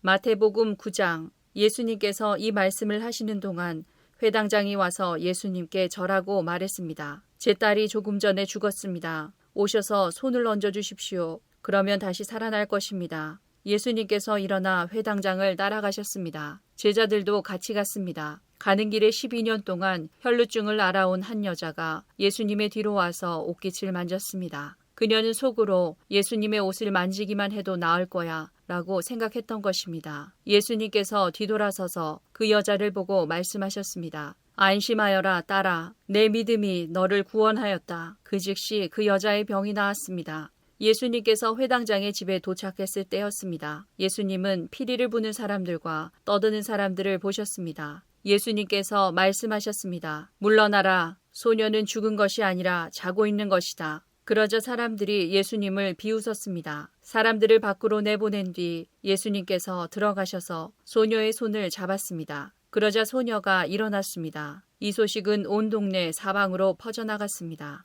예수님께서 거기를 떠나가실 때 보지 못하는 두 사람이 예수님을 따라오면서 소리질렀습니다. 다윗의 자손이여 우리를 불쌍히 여겨주소서. 예수님께서 집 안으로 들어가시자 보지 못하는 사람들이 예수님께 나왔습니다. 예수님께서 그들에게 물으셨습니다. 내가 너희를 보게 할 수 있다고 믿느냐? 그들이 대답했습니다. 그렇습니다, 주님. 예수님께서 그들의 눈을 만지시며 말씀하셨습니다. 너희의 믿음대로 너희에게 이루어져라. 그러자 그들의 눈이 뜨였습니다. 예수님께서 그들에게 매우 엄중히 이르셨습니다. 이 일을 아무에게도 알리지 마라. 그러나 두 사람은 나가서 예수님에 대한 소문을 사방에 퍼뜨렸습니다. 그들이 떠나갔을 때 사람들이 귀신 들려 말하지 못하는 사람을 데리고 예수님께 왔습니다. 예수님께서 귀신을 내쫓자 말 못했던 사람이 말을 하게 되었습니다. 사람들은 놀라서 말했습니다. 이스라엘에서 이와 같은 일이 일어난 적이 없었다. 그러나 바리새파 사람들은 말했습니다. 그는 우두머리 귀신의 힘으로 귀신을 내쫓는 것이다. 마가복음 5장. 예수님께서 배를 타고 맞은편 쪽으로 다시 건너오셨습니다. 그러자 많은 사람들이 예수님 주위에 몰려들었습니다. 예수님께서 호숫가에 계셨습니다. 야이로라고 이름하는 어떤 회당장이 예수님을 찾아왔습니다. 그는 예수님의 발 앞에 엎드렸습니다. 그리고 예수님께 거듭해서 간청했습니다. 제 어린 딸이 죽어가고 있습니다. 제발 오셔서 그 아이에게 손을 얹어 주십시오. 그러면 건강해지고 살아날 것입니다. 그러자 예수님께서 그와 함께 가셨습니다. 많은 사람들이 예수님을 애워싸고 밀며 따라왔습니다. 그 중에는 12년 동안 혈루증을 앓아온 여자가 있었습니다. 그는 여러 의사에게 보이면서 고생을 했습니다. 그러나 가진 돈만 다 써버리고 효과는 없었습니다. 오히려 병이 더 심해져 갈 뿐이었습니다. 그러던 중 예수님에 대한 소문을 듣고 사람들 틈에 끼어 예수님을 따라가다가 예수님의 옷에 손을 대었습니다. 그 여자는 옷에 손을 대기만 하여도 내가 나을 거야 하고 생각했습니다. 그 즉시 피가 흐르는 것이 멈췄습니다. 그녀는 자신의 병이 나은 것을 몸으로 느꼈습니다. 바로 그때 예수님께서 자신에게서 능력이 나가는 것을 느끼셨습니다. 그래서 돌아서서 물으셨습니다. 누가 내 옷을 만졌느냐? 제자들이 말했습니다. 사람들이 에워싸고 밀치고 있는데 누가 손을 대었다고 말씀하십니까? 그러나 예수님께서는 손을 댄 여자를 찾으려고 둘러보셨습니다. 여자는 자기에게 일어난 일을 알고서 두려워 떨었습니다. 여자는 예수님의 발 앞에 엎드려 절하며 모든 사실을 말씀드렸습니다. 예수님께서 여자에게 딸아, 내 믿음이 너를 낫게 하였다. 안심하고 가거라. 그리고 건강하게 지내라 하고 말씀하셨습니다. 예수님께서 계속 말씀하고 계실 때 회당장의 집에서 사람이 와 회당장에게 말했습니다. 따님이 죽었습니다. 왜 예수님을 계속 번거롭게 하십니까? 그러나 예수님께서는 이 말을 무시하시고 회당장에게 두려워 말고 믿기만 하여라 하고 말씀하셨습니다. 예수님께서는 베드로와 야고보 그리고 야고보의 동생인 요한 외에는 아무도 따라오지 못하도록 하셨습니다. 그들이 회당장의 집에 도착해 보니 몹시 소란스러웠습니다. 많은 사람들이 크게 소리를 내며 울고 있었습니다. 예수님께서 들어가셔서 사람들에게 어째서 소란을 피우며 울고 있느냐? 이 아이는 죽은 것이 아니라 자는 것이다 라고 말씀하셨습니다. 사람들은 예수님을 비웃었습니다. 예수님께서는 사람들을 모두 내보내시고 아이의 부모와 제자들과 함께 아이가 있는 방으로 들어가셨습니다. 그리고 아이의 손을 붙잡고 달리다굼이라고 말씀하셨는데 이는 번역하면 어린 소녀야 일어나라는 뜻입니다. 그러자 12살 된 소녀는 즉시 일어나 걷기 시작했습니다. 이것을 보고 사람들은 놀랐습니다. 예수님께서 아무에게도 이 일을 알리지 말라고 엄하게 말씀하셨습니다. 그리고 아이에게 먹을 것을 주라고 말씀하셨습니다. 누가복음 8장. 예수님께서 돌아오시자 많은 사람들이 예수님을 환영하였습니다. 이들은 예수님을 기다리고 있었습니다. 야이로라는 사람이 앞으로 나왔습니다. 그는 회당장이었습니다. 그가 예수님의 발 앞에 엎드려 자기 집으로 와주실 것을 간청하였습니다. 야이로에게는 12살 된 외동딸이 있었는데 그가 죽어가고 있었습니다. 예수님께서 야이로의 집으로 가시는데 많은 사람들이 예수님께 바짝 붙어서 밀어댔습니다. 그 중에는 12년 동안이나 혈루증을 앓고 있던 여자가 있었습니다. 의사에게 많은 돈을 썼지만 그 누구도 그 병을 고칠 수가 없었습니다. 그가 예수님 뒤로 와서 옷깃을 만졌습니다. 그러자 즉시 피가 그쳤습니다. 예수님께서 말씀하셨습니다. 누가 나를 만졌느냐? 사람들은 모두 만지지 않았다고 말하였습니다. 베드로가 말했습니다. 선생님, 많은 사람들이 에워싸면서 밀어대고 있습니다. 예수님께서 말씀하셨습니다. 누군가 나를 분명히 만졌다. 내게서 능력이 나간 것을 안다. 숨길 수 없다는 것을 안 그 여자는 떨며 나와 예수님 앞에 엎드렸습니다. 그리고 사람들 앞에서 왜 자기가 예수님을 만졌는지 또 어떻게 즉시 병이 나았는지를 말씀드렸습니다. 예수님께서 그에게 말씀하셨습니다. 딸아, 내 믿음이 너를 구원하였다. 평안히 가거라. 예수님의 말씀이 끝나기도 전에 회당장의 집에서 온 어떤 사람이 회당장에게 말했습니다. 따님이 죽었습니다. 그러니 선생님을 더 이상 괴롭히지 마십시오. 예수님께서 이 말을 들으시고 대답하셨습니다. 두려워하지 말고 믿기만 하여라. 그러면 살게 될 것이다. 그 집에 이르러 예수님께서는 베드로와 요한과 야고보 그리고 소녀의 아버지와 어머니 외에는 아무도 함께 들어가지 못하게 하셨습니다. 사람들이 소녀를 위해 슬피 울고 있었습니다. 예수님께서 울음을 그쳐라. 그는 죽은 것이 아니라 자고 있다 라고 말씀하셨습니다. 그러자 사람들은 예수님을 비웃었습니다. 그것은 소녀가 죽었다는 것을 알고 있었기 때문입니다. 예수님께서 소녀의 손을 잡고 불렀습니다. 아이야, 일어나라. 그러자 영혼이 돌아와서 소녀는 즉시 일어났습니다. 예수님께서 그에게 먹을 것을 주라고 명하셨습니다. 그 소녀의 부모들은 놀랐습니다. 그런데 예수님께서는 일어난 일을 아무에게도 말하지 말라고 지시하셨습니다. 마태복음 13장. 예수님께서 고향에 가셔서 유대인의 회당에서 사람들을 가르치셨습니다. 사람들은 놀라서 말했습니다. 이 사람이 이러한 지혜와 기적을 베푸는 힘을 어디서 얻었을까? 이 사람은 목수의 아들이 아니냐? 그의 어머니는 마리아이고 동생들은 야고보, 요셉, 시몬, 그리고 유다가 아니냐? 그리고 그의 누이들도 우리와 함께 있지 않은가? 그런데 이 사람이 이런 모든 것들을 어디서 터득했을까? 그들은 예수님을 믿으려고 하지 않았습니다. 예수님께서 그들에게 말씀하셨습니다. 예언자는 자기 고향이나 자기 집에서는 존경을 받지 못하나 거기 외에는 어디서나 존경을 받는다. 사람들이 믿지 않았기 때문에 예수님께서는 그곳에서 기적을 많이 베풀지 않으셨습니다.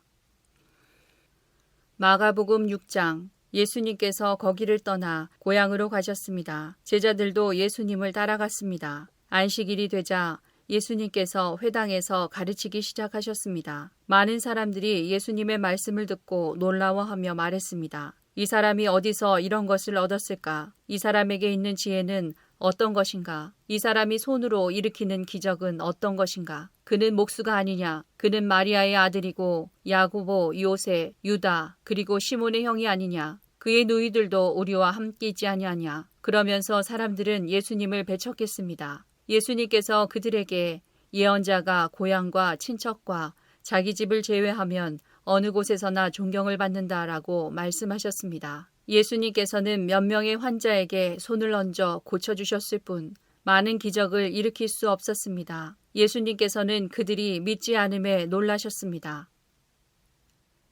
마태복음 9장. 예수님께서 모든 성읍과 마을을 두루 다니셨습니다. 예수님께서는 유대인의 회당에서 가르치기도 하셨고 하나님 나라에 대한 기쁜 소식을 전하기도 하셨습니다. 그리고 온갖 질병과 고통을 치료해 주셨습니다. 예수님께서는 사람들을 불쌍히 여기셨습니다. 그것은 사람들이 마치 목자 없는 양처럼 내팽개쳐져 고통을 당하고 있었기 때문입니다. 예수님께서 제자들에게 말씀하셨습니다. 추수할 것은 넘쳐나는데 일꾼이 적구나. 그러므로 추수할 밭의 주인에게 간청하여 일꾼들을 추수할 밭으로 보내달라고 하여라. 마가복음 6장. 그 후 예수님께서 마을을 두루 다니시며 가르치셨습니다. 마태복음 10장. 예수님께서 12명의 제자를 부르셨습니다. 그리고 제자들에게 더러운 영을 쫓고 모든 병과 허약함을 치료하는 권능을 주셨습니다. 예수님께서 12제자를 보내시며 이렇게 지시하셨습니다. 이방 사람의 길로 가지 말고 사마리아 성에도 들어가지 마라. 너희는 이스라엘 집에 잃은 양에게로 가거라. 가면서 이렇게 전하여라. 하늘나라가 가까이 왔다. 환자들을 고쳐주고 죽은 사람을 일으켜 세워라. 문둥병 환자를 깨끗하게 하고 귀신을 내쫓아라. 너희가 거저받았으니 거저주어라. 금이나 은이나 동전을 내 허리에 돈주머니에 넣어두지 마라. 여행용 가방도 가지지 말고 옷두벌이나 신발이나 지팡이도 가지지 마라. 일꾼은 자기 생활비를 받는 것이 당연하다. 어느 도시나 마을에 들어가든지 거기서 마땅한 사람을 찾아 떠날 때까지 그곳에 머물러라. 그 집에 들어가면서 평안을 빌며 인사하여라. 만일 그 집이 평안을 받을 만하면 너희가 빌어준 평안이 거기에 머물게 하고 평안을 받을 만하지 않다면 다시 그 평안이 너희에게 돌아갈 것이다. 누구든지 너희를 맞아들이기를 거절하거나 너희 말을 귀 기울여 듣지 않으면 그 집이나 도시를 떠날 때 내 발의 먼지를 털어버려라. 내가 너희에게 진정으로 말한다. 심판의 날에 그 마을이 소돔과 고모라보다 더 많은 심판을 받을 것이다. 들어라. 내가 너희를 보내는 것이 마치 늑대 무리 속으로 양을 보내는 것과 같다. 그러므로 뱀처럼 지혜롭고 비둘기처럼 순결하여라. 사람들을 조심하여라. 그들은 너희를 법정에 넘기고 회당에서 채찍질할 것이다. 나 때문에 너희는 총독들과 왕들 앞에 끌려갈 것이다. 너희는 그들과 이방 사람들에게 증언하게 될 것이다. 사람들이 너희를 잡아 넘길 때 무엇을 어떻게 말해야 할지 걱정하지 마라. 그때 너희가 말해야 할 것을 다 알려주실 것이다. 말하는 이는 너희가 아니다. 너희 아버지의 영이 너희 속에 말씀하시는 것이다. 형제가 형제를 배신하여 죽게 하고 아버지 또한 자녀를 그렇게 할 것이다. 자녀가 부모를 대적하여 죽게 할 것이다. 내 이름 때문에 너희가 미움을 받을 것이다. 그러나 끝까지 견디는 사람은 구원을 얻을 것이다. 이 마을에서 너희를 핍박하면 다른 마을로 피하여라. 내가 진정으로 너희에게 말한다. 너희가 이스라엘 모든 마을을 다 다니기 전에 인자가 올 것이다. 제자가 스승보다 높지 않고 종이 주인보다 높지 않다. 제자가 스승만큼 되고 종이 주인과 같이 된다면 더 바랄 것이 없다. 그들이 집주인을 바알세불이라고 불렀으니 그 가족들을 부를 때는 얼마나 심한 말로 부르겠느냐. 그러므로 사람들을 두려워하지 마라. 덮였던 것은 모두 벗겨질 것이고 감추어졌던 것은 다 알려질 것이다. 내가 어두운 데서 말한 것을 너희는 빛 가운데서 말하여라. 너희가 귓속말을 들은 것을 지붕 위에서 외쳐라. 몸은 죽일 수 있으나 영혼은 죽일 수 없는 사람들을 두려워 마라. 영혼과 몸을 모두 지옥에 던져 멸망시킬 수 있는 분을 두려워하여라. 참새 2마리가 동전 1개에 팔리지 않느냐. 그러나 너희 아버지가 아니고서는 한 마리도 땅에 떨어질 수 없다. 심지어 너희 머리카락의 수까지도 하나님은 아신다. 그러므로 두려워 마라. 너희는 참새 여러 마리보다 훨씬 더 귀하다. 누구든지 사람들 앞에서 나를 인정하는 사람은 나도 하늘에 계신 나의 아버지 앞에서 그를 인정할 것이다. 그러나 누구든지 사람들 앞에서 나를 모른다고 하면 나도 하늘에 계신 나의 아버지 앞에서 그를 모른다고 할 것이다. 내가 세상에 평화를 주러 온 줄로 생각하지 마라. 평화가 아니라 칼을 주러 왔다. 나는 아들이 아버지를, 딸이 어머니를, 며느리가 시어머니를 거슬러서 서로 다투게 하려고 왔다. 사람의 원수가 자기의 가족이 될 것이다. 누구든지 나를 사랑하는 것보다 자기 부모를 더 사랑하면 나의 제자가 될 자격이 없다. 누구든지 나를 사랑하는 것보다 자기 아들과 딸을 더 사랑하면 나의 제자가 될 자격이 없다. 자기 십자가를 지고 나를 따르지 않는 사람은 내 제자가 될 자격이 없다. 자기의 목숨을 찾으려고 하는 사람은 잃게 될 것이며 나를 위하여 자기 목숨을 버리는 사람은 얻게 될 것이다. 너희를 맞아들이는 사람은 나를 맞아들이는 것이다. 나를 맞아들이는 사람은 나를 보내신 분을 맞아들이는 것이다. 예언자의 이름으로 예언자를 맞아들이는 사람은 예언자의 상을 받을 것이다. 의인의 이름으로 의인을 맞아들이는 사람은 의인의 상을 받을 것이다. 내가 진정으로 말한다. 제자의 이름으로 보잘것없는 사람에게 냉수 한 잔이라도 주는 사람은 반드시 하늘나라에서 상을 받을 것이다. 마태복음 11장. 예수님께서 12 제자들에게 지시하시기를 마치시고 여러 마을에서 가르치고 전도하기 위해 그곳을 떠나셨을 때의 일입니다.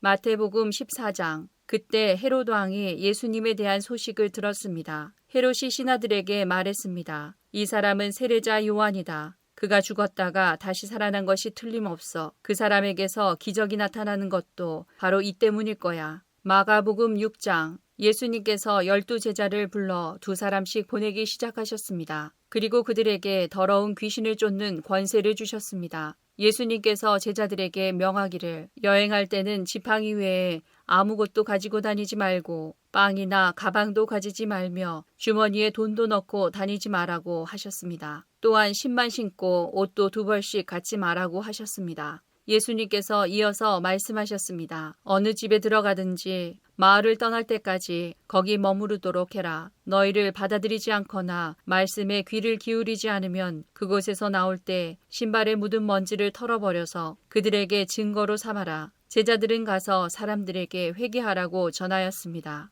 또 많은 귀신들을 쫓아내고 많은 환자들에게 기름을 부어 병을 고쳐주었습니다. 예수님의 이름이 널리 알려져서 헤롯 왕도 예수님의 소문을 들었습니다. 사람들은 세례자 요한이 죽은 사람들 가운데서 살아난 거야. 그러니까 이런 기적이 그분에게서 나오는 거야 하고 말했습니다. 어떤 사람들은 이렇게도 말했습니다. 그분은 엘리야다. 또 다른 사람들은 그분은 옛날에 있었던 예언자와 똑같은 예언자야 라고 말했습니다. 헤롯이 이런 소리를 듣고 말했습니다. 내가 목을 잘라 죽인 요한이 다시 살아났구나.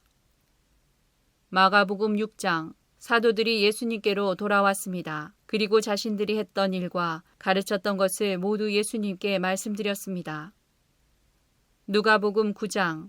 예수님께서 12 제자를 부르시고 이들에게 귀신을 이기고 병을 고치는 능력과 권세를 주셨습니다. 그리고 하나님 나라를 전하고 병을 치료하라고 이들을 보내셨습니다. 예수님께서 말씀하셨습니다. 여행을 위해 아무것도 챙기지 마라. 지팡이나 가방이나 또는 빵이나 돈이나 챙기지 마라. 옷도 2벌을 준비하지 마라. 어느 집에 들어가든지 떠날 때까지 그 집에 머물러라. 만일 너희를 받아들이지 않으면 그 마을에서 나올 때에 내 발에서 먼지를 털어버려라. 이것이 그들에게 경고하는 증거가 될 것이다. 제자들이 떠나 온 마을을 두루 다니면서 복음을 전파하고 가는 곳마다 사람들을 고쳐주었습니다. 분봉왕 헤롯은 일어나는 모든 일을 듣고 매우 혼란스러웠습니다. 그것은 어떤 사람들은 세례자 요한이 죽었다가 다시 살아났다고 말하고 어떤 사람들은 엘리야가 나타났다고도 하고 또 어떤 사람들은 옛 예언자 중에 하나가 다시 살아났다고도 하였기 때문이었습니다. 헤롯이 말했습니다. 내가 요한의 머리를 잘랐는데 이런 소문이 들리는 그 사람은 누구인가? 헤롯은 예수님을 한번 만나보려고 하였습니다. 사도들이 돌아와서 자기들이 했던 모든 일들을 예수님께 말씀드렸습니다.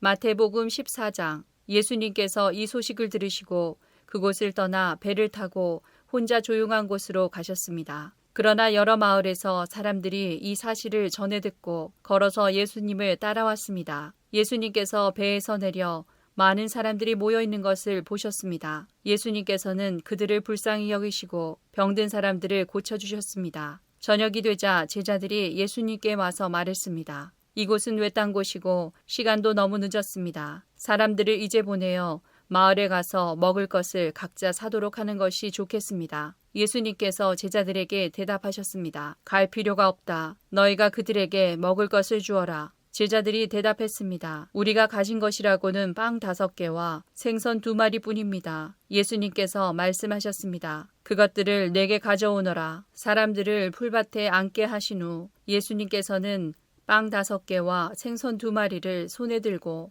하늘을 바라보며 감사 기도를 드리셨습니다. 그 다음에 제자들에게 그것들을 떼어주셨고 제자들은 그것을 사람들에게 나누어 주었습니다. 모든 사람들이 먹고 배가 불렀습니다. 먹고 남은 조각들을 거두었더니 12바구니에 가득 찼습니다. 먹은 사람은 약 5,000명이나 되었는데 이는 여자와 어린아이가 포함되지 않은 숫자입니다. 그 즉시 예수님께서는 제자들을 배에 타게 하시고 호수 건너편으로 먼저 가 있으라고 하셨습니다. 그동안에 예수님께서는 사람들을 되돌려 보내셨습니다. 사람들을 보내신 후 예수님께서는 기도하러 홀로 산 위에 올라가셨습니다. 그리고 저녁 때까지 그곳에 혼자 계셨습니다. 배는 이미 육지에서 멀리 떨어져 있을 때였습니다. 제자들은 큰 파도와 거친 바람으로 어려움을 겪게 되었습니다. 새벽 3시에서 6시 사이에 예수님께서 호수 위를 걸어서 제자들에게 오셨습니다. 제자들은 예수님께서 호수 위를 걸어오시는 것을 보고 겁에 질렸습니다. 그들은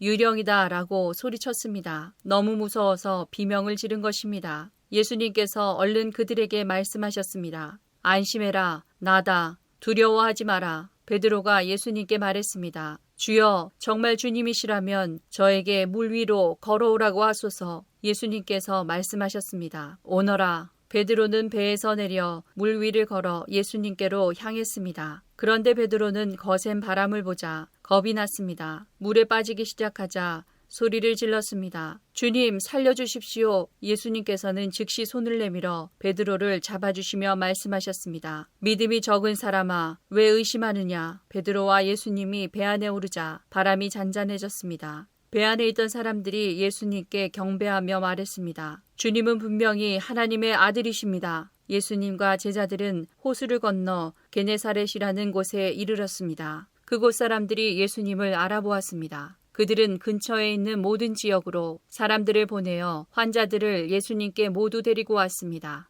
이들은 예수님의 옷깃에라도 손을 대게 해달라고 매달렸고 손을 댄 사람들은 모두 병이 나았습니다.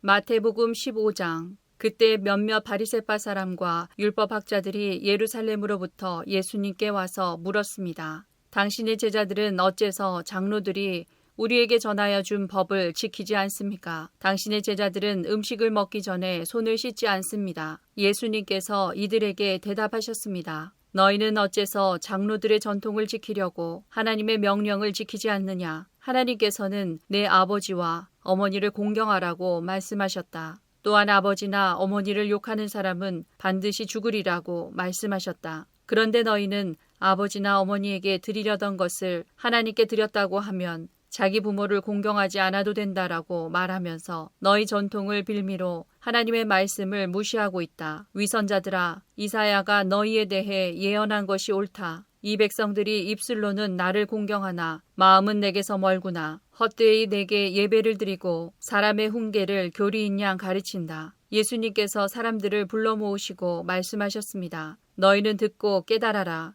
입으로 들어가는 것이 사람을 더럽히는 것이 아니라 입에서 나오는 것이 사람을 더럽힌다. 그때 제자들이 예수님께 와서 물었습니다. 바리새파 사람들이 이 말씀을 듣고 감정이 상한 것을 아십니까? 예수님께서 대답하셨습니다. 하늘에 계신 나의 아버지께서 직접 심지 않으신 나무는 모두 뿌리 뽑힐 것이다. 그들을 내버려 두어라. 이들은 안 못 보는 인도자이다. 보지 못하는 사람이 다른 보지 못하는 사람을 안내하면 둘 다 구덩이에 빠질 것이다. 베드로가 예수님께 말했습니다. 이 비유를 설명해 주십시오. 예수님께서 말씀하셨습니다. 아직도 이해하지 못하느냐? 입으로 들어가는 것은 모두 뱃속으로 들어갔다가 결국 뒤로 나가는 것을 모르느냐? 그러나 입에서 나오는 것은 마음에서 나온다. 이런 것들이 사람을 더럽게 만든다. 마음에서는 악한 생각, 살인, 간음, 음행, 도둑질, 거짓말, 그리고 비방이 나온다. 이러한 것들이 사람을 더럽게 만드는 것이다. 씻지 않은 손으로 먹는 것이 사람을 더럽히는 것이 아니다.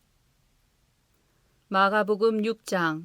예수님께서 말씀하셨습니다. 외딴 곳으로 따로 가서 잠시 쉬도록 하라. 이렇게 말씀하신 것은 오고 가는 사람들이 너무 많아 예수님과 사도들이 식사할 시간조차 없었기 때문입니다. 그래서 그들은 외딴 곳으로 배를 타고 갔습니다. 그러나 떠나는 모습을 보는 사람들이 그들인 줄 알아챘습니다. 그래서 사람들은 여러 성읍에서 길을 따라 함께 달려가서 그들보다 먼저 그곳에 이르렀습니다. 예수님께서 배에서 내리시면서 많은 사람들을 보셨습니다. 예수님께서는 그들을 불쌍히 여기셨는데 그것은 그들이 마치 목자 없는 양과 같았기 때문입니다. 예수님께서는 그들에게 많은 것을 가르쳐 주셨습니다. 이미 날이 저물었습니다. 제자들이 예수님께 와서 말했습니다. 이곳은 빈들이고 시간도 너무 늦었습니다. 그러니 사람들을 보내어 근처에 있는 농가나 마을에 가서 먹을 것을 사 먹게 하는 것이 좋겠습니다. 그러나 예수님께서 대답하셨습니다. 너희가 먹을 것을 주어라. 그들이 예수님께 말했습니다.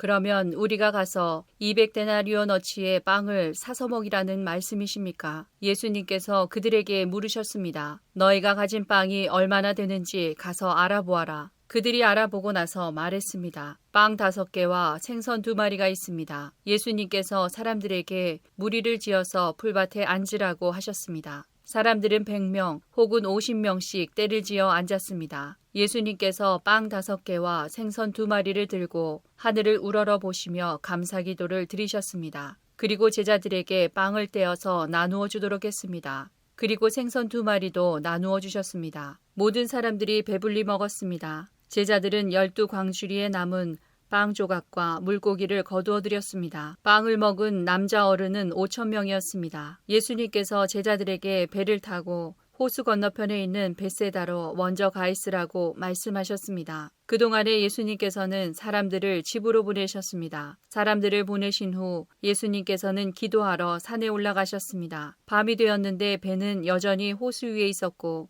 예수님께서는 홀로 무태에 계셨습니다. 바람이 불어와 제자들이 노를 젓느라고 애를 쓰고 있었습니다. 이 모습을 보시고 예수님께서 새벽 3시에서 6시 사이에 호수 위를 걸어오셨습니다. 그리고 제자들을 지나쳐 가시려고 하셨습니다. 제자들이 예수님께서 호수 위를 걸으시는 것을 보고 유령이라고 생각하여 비명을 질렀습니다. 그것은 그들이 모두 예수님을 보고 무서워했기 때문입니다. 예수님께서 즉시 그들에게 말씀하셨습니다. 안심해라, 나다, 두려워하지 마라. 예수님께서 배에 오르시자 바람이 가라앉았습니다. 그래서 제자들은 크게 놀랐습니다. 그것은 제자들이 빵의 기적을 보고도 아직 깨닫지 못하고 마음이 굳어져 있었기 때문입니다. 예수님과 제자들이 호수를 건너 게네사렛이란 곳에 도착하였습니다. 그리고 거기서 닻을 내렸습니다. 그들이 배에서 내리자 사람들이 예수님을 즉시 알아보았습니다. 사람들은 온 마을을 다니면서 예수님께서 계시는 곳마다 환자들을 침상에 눕혀 데려오기 시작했습니다. 예수님께서 마을이든 읍내이든 농촌이든 어디에 가시든지 사람들은 병자들을 시장에 데려다 놓고 예수님의 옷깃이라도 만질 수 있도록 간청했습니다. 예수님을 만진 사람들은 모두 병이 나았습니다.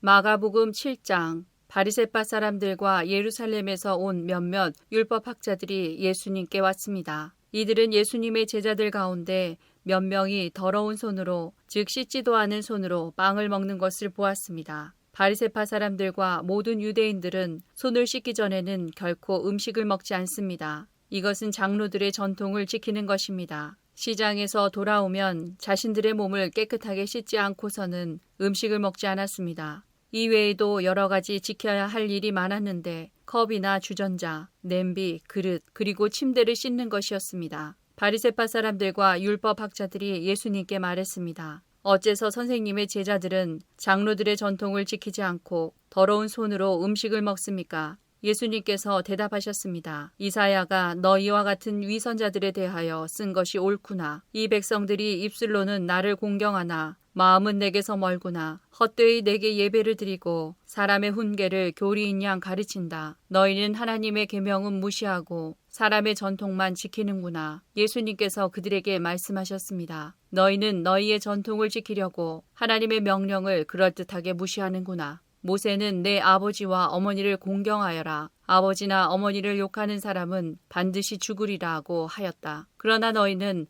아버지나 어머니에게 드리려던 것이 고르반, 즉 하나님께 드리는 예물이 되었다고 하면 그만이라고 한다. 그래서 자기 아버지나 어머니에게 아무것도 드리지 못하게 한다. 그러므로 너희는 너희들의 전통으로 하나님의 말씀을 깨트리고 있다. 너희는 이와 같은 일을 많이 하고 있다. 예수님께서 사람들을 다시 불러서 말씀하셨습니다. 너희 모두 내 말을 듣고 깨달아라. 무엇이든지 사람 밖에서 몸속으로 들어가 사람을 더럽히는 것은 아무것도 없다. 사람에게서 나오는 것이 사람을 더럽힌다.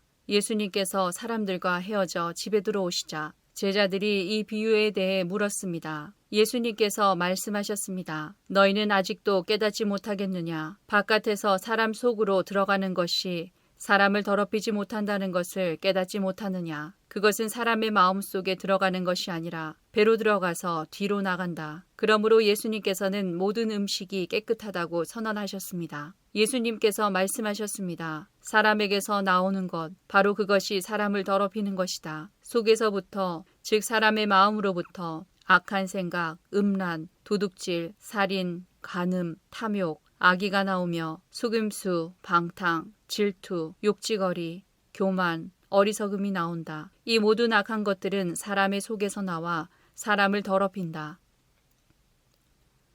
누가복음 9장. 예수님께서 제자들을 데리고 벳세다라고 불리는 마을로 가셨습니다. 사람들이 이 사실을 알고 예수님을 따라왔습니다. 예수님께서 이들을 반기시며 하나님 나라에 대해 말씀하셨습니다. 또한 치료받아야 할 사람들을 치료해 주셨습니다. 날이 저물기 시작할 때 12 제자들이 예수님께 와서 말했습니다. 우리가 있는 곳은 빈들이니까 사람들을 보내십시오. 그래서 근처 마을과 농가로 가서 잠잘 곳을 찾고 먹을 것을 얻게 하십시오. 예수님께서 제자들에게 말씀하셨습니다. 너희가 사람들에게 먹을 것을 주어라. 제자들이 대답했습니다. 우리에겐 단지 5개의 빵과 생선 2마리밖에 없습니다. 가서 이 모든 사람들을 위해 음식을 사지 않으면 안 되겠습니다. 사람들은 남자들의 수만 약 5,000명 정도 되었습니다. 예수님께서 제자들에게 사람들을 50명씩 무리지어 앉게 하여라 하고 말씀하셨습니다. 제자들이 예수님의 말씀대로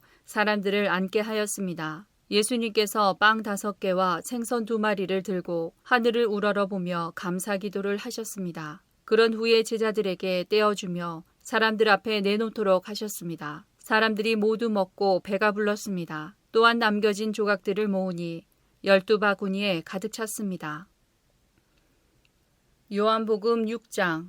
이 일이 있은 지 얼마 후 예수님께서는 디베랴 호수라고도 하는 갈릴리 호수를 건너가셨습니다. 많은 사람이 예수님의 뒤를 따랐습니다. 그것은 사람들이 예수님께서 병든 사람들에게 행하시는 표적을 보았기 때문입니다. 예수님께서는 언덕으로 올라가 제자들과 함께 거기 앉으셨습니다. 때는 유대인의 명절인 유월절 무렵이었습니다. 예수님께서는 눈을 들어 많은 사람이 예수님께 나오는 것을 바라보시고 빌립에게 말씀하셨습니다. 이 사람들이 먹을 빵을 어디서 살 수 있겠느냐? 예수님께서는 빌립이 어떻게 하나 보시려고 이런 질문을 하신 것이었습니다. 예수님께서는 빌립이 어떻게 할 것인가를 이미 알고 계셨습니다. 빌립이 예수님께 대답했습니다. 여기 있는 한 사람 한 사람이 빵을 한 입씩만 먹는다고 해도 그 빵을 사려면 200데나리온은 있어야 할 것입니다. 그때 예수님의 제자 중 한 사람인 시몬 베드로의 동생 안드레가 말했습니다. 여기 사내아이 하나가 가지고 온 작은 보리빵 5개와 작은 물고기 2마리가 있습니다. 하지만 이것만 가지고 이렇게 많은 사람을 어떻게 먹이겠습니까? 예수님께서 말씀하셨습니다. 사람들에게 앉으라고 하여라. 그곳은 풀이 많은 곳이었습니다. 거기에 앉은 남자 어른의 수는 약 5천 명이었습니다. 그때 예수님께서는 빵을 가지고 하나님께 감사의 기도를 하신 후 그곳에 앉아 있는 사람들에게 그들이 원하는 만큼 나눠주셨습니다. 예수님께서는 물고기를 가지고도 그렇게 하셨습니다. 사람들은 모두 실컷 먹었습니다. 식사가 끝났을 때 예수님께서 제자들에게 말씀하셨습니다. 먹고 남은 빵과 물고기를 다 모으고 하나도 버리지 마라. 그래서 제자들은 남은 음식들을 모았습니다. 보리빵 5개로 사람들이 먹고 남은 조각들이 큰 광주리로 12개나 되었습니다. 사람들은 예수님께서 행하신 표적을 보고 말했습니다. 이분은 세상에 오실 그 예언자가 틀림없다. 예수님께서는 사람들이 와서 자기를 강제로 데려다가 그들의 왕으로 세우려 한다는 것을 아셨습니다. 그래서 다시 그것을 떠나 혼자 산으로 올라가셨습니다. 밤이 되자 예수님의 제자들은 갈릴리 호수로 내려갔습니다. 이미 날은 어두워졌지만 예수님께서는 아직 제자들에게 오지 않으셨습니다. 제자들은 작은 배를 타고 가버나움으로 가기 위해 갈릴리 호수를 건너기 시작했습니다. 그때 강한 바람이 불어오고 호수 위의 파도는 점점 거세졌습니다. 제자들은 약 4-5km 정도의 거리를 노저어 갔습니다. 그때 예수님께서 물 위를 걸어 배를 향하여 오시는 것이 보였습니다. 제자들은 두려웠습니다. 하지만 예수님께서 그들에게 말씀하셨습니다. 나다, 두려워하지 마라. 제자들은 기꺼이 예수님을 배 안으로 모셨습니다. 배는 곧 그들이 가려던 목적지에 도착했습니다. 다음 날 호수 반대편에 서 있던 군중은 그곳에 배가 한 척밖에 없다는 것과 예수님께서 제자들과 함께 가시지 않고 제자들만 떠난 것을 알게 되었습니다. 그즈음 배 몇 척이 디베랴에서 왔습니다. 디베랴는 예수님께서 하나님께 감사 기도를 드린 후 사람들이 빵을 먹었던 장소에서 가까운 곳에 있는 마을입니다. 사람들은 예수님과 그분의 제자들이 그곳에 없다는 것을 알고는 배를 타고 예수님을 찾으러 가버나움으로 갔습니다. 사람들은 호수 건너편에서 예수님을 만났습니다. 그들은 예수님께 물었습니다. 선생님, 언제 여기에 도착하셨습니까? 예수님께서 그 사람들에게 대답하셨습니다. 내가 너희에게 진리를 말한다. 너희가 나를 찾는 것은 내가 행한 표적을 보았기 때문이 아니라 빵을 배불리 먹었기 때문이다. 썩어 없어지는 음식을 위해 일하지 말고 영원히 있어서 영생을 주는 음식을 위해 일하여라. 인자는 너희에게 그런 음식을 줄 것이다. 하나님 아버지께서 인자가 이런 일을 행하는 것을 허락하셨다. 그러자 사람들이 예수님께 물었습니다. 하나님께서 원하시는 일을 하기 위해 우리는 무엇을 해야 합니까? 예수님께서 대답하셨습니다. 하나님의 일이란 바로 하나님께서 보내신 사람을 믿는 것이다. 다시 사람들이 물었습니다. 당신은 어떤 표적을 행하여 우리가 보고 당신을 믿게 하시겠습니까? 성경에 하나님께서는 그들에게 먹을 빵을 하늘에서 내려주셨다라고 기록되어 있듯이 우리 조상들은 광야에서 만나를 먹었습니다. 예수님께서 그들에게 말씀하셨습니다. 내가 너희에게 진리를 말한다. 너희에게 하늘로부터 내린 빵을 준 사람은 모세가 아니다. 나의 아버지께서 너희에게 하늘로부터 참된 빵을 주신 것이다. 하나님의 빵은 하늘로부터 내려와서 세상에 생명을 주는 것이다. 사람들이 예수님께 말했습니다. 선생님, 이 빵을 우리에게 항상 주십시오. 그때 예수님께서 그들에게 선언하셨습니다. 나는 생명의 빵이다. 내게 오는 사람은 결단코 굶주리지 않을 것이며 나를 믿는 사람은 결코 목마르지 않을 것이다. 그러나 전에도 내가 너희에게 말했던 것처럼 너희는 나를 보고도 여전히 나를 믿지 않는다. 아버지께서 나에게 주신 사람은 다 내게로 올 것이며 내게로 오는 자를 나는 결단코 쫓아내지 않을 것이다. 나는 내 뜻을 이루기 위해서 하늘에서 내려온 것이 아니다. 나는 나를 보내신 분의 뜻을 행하기 위해 하늘에서 내려왔다. 나를 보내신 분의 뜻은 하나님께서 내게 주신 사람은 단 한 사람도 잃지 않고 마지막 날에 그를 부활시키는 것이다. 아들을 보고 믿는 사람은 누구나 다 영생을 얻는 것이 내 아버지의 뜻이기 때문이다. 나는 그를 마지막 날에 부활시킬 것이다. 유대인들은 예수님께서 나는 하늘에서 내려온 빵이다 라고 말했으므로 예수님에 대해 수군대기 시작했습니다. 그래서 그들은 자기들끼리 이런 말들을 했습니다. 이 사람은 틀림없는 요셉의 아들 예수야. 우리가 그의 아버지와 어머니를 알고 있는데 어떻게 그가 나는 하늘에서 내려왔다고 말할 수 있지? 그러자 예수님께서 그들에게 대답하셨습니다. 서로 수군대지 마라. 나를 보내신 아버지께서 이끌지 않으면 아무도 내게로 올 수 없다. 나도 마지막 날에 그를 부활시킬 것이다. 예언자들의 책에 이런 글이 있다. 모든 사람이 하나님의 가르침을 받을 것이다. 아버지의 말씀을 듣고 아버지에게서 배우는 사람은 내게로 온다. 하나님으로부터 온 사람 외에는 아버지를 본 사람이 없다. 오직 하나님으로부터 온 그 사람만 아버지를 보았다. 내가 너희에게 진리를 말한다. 믿는 사람에게는 영생이 있다. 나는 생명의 빵이다. 너희의 조상들은 광야에서 만나를 먹었지만 죽었다. 하늘에서 내려오는 빵이 여기 있다. 누구든지 이 빵을 먹으면 결코 죽지 않을 것이다. 나는 하늘에서 내려온 생명을 주는 빵이다. 누구든지 이 빵을 먹으면 영원히 살 것이다. 내가 줄 빵은 나의 살이다. 내 살은 세상에 생명을 준다. 그러자 유대인들은 이 사람이 어떻게 자기 몸을 우리에게 먹으라고 줄 수 있겠는가? 라고 말하며 서로 다투기 시작했습니다. 예수님께서 그들에게 말씀하셨습니다. 내가 너희에게 진리를 말한다. 너희가 인자의 살을 먹지 않고 또 그의 피를 마시지 않으면 너희 속에 생명이 없다. 나의 살을 먹고 나의 피를 마시는 사람은 영생을 얻으며 나도 그 사람을 마지막 날에 부활시킬 것이다. 나의 살은 참된 음식이며 나의 피는 참된 음료다. 나의 살을 먹고 나의 피를 마시는 사람은 누구든지 내 안에 있고 나도 그 사람 안에 있다. 살아계신 아버지께서 나를 보내셨고 나 또한 아버지 때문에 살고 있는 것처럼 나를 먹는 그 사람은 나 때문에 살 것이다. 하늘에서 내려온 빵은 너희 조상들이 먹고 죽었던 빵과 같지 않다. 이 빵을 먹는 사람은 영원히 살 것이다. 이 모든 말씀은 예수님께서 가버나움 회당에서 가르치실 때에 하신 말씀입니다. 예수님의 제자들 중에 여러 사람이 예수님의 말씀을 듣고 말했습니다. 이 말씀은 어렵다. 누가 알아들을 수 있겠는가? 예수님께서는 제자들이 이 문제로 수군거리는 것을 아시고 그들에게 이런 말씀을 하셨습니다. 이것이 너희에게 장애물이 되느냐? 그렇다면 인자가 전에 있던 곳으로 올라가는 것을 너희가 보면 어떻겠느냐? 생명을 주시는 분은 성령이시다. 그러므로 사람의 힘은 전혀 쓸모가 없다. 내가 너희에게 한 말은 성령의 말씀이고 생명의 말씀이다. 그러나 너희 중에는 믿지 않는 사람이 있다. 예수님께서는 처음부터 누가 믿지 않을지 또 누가 예수님을 배반할지를 알고 계셨습니다. 예수님께서 계속 말씀하셨습니다. 그러므로 내가 사람이 내게 오는 것을 아버지께서 허락하지 않으시면 아무도 내게로 올 수 없다고 너희에게 말한 이유가 여기에 있다. 예수님께서 이 말씀을 하시자 제자들 중에 많은 사람이 예수님을 떠났습니다. 그들은 더 이상 예수님을 따르지 않았습니다. 그래서 예수님께서 12제자에게 물으셨습니다. 너희들도 떠나고 싶으냐?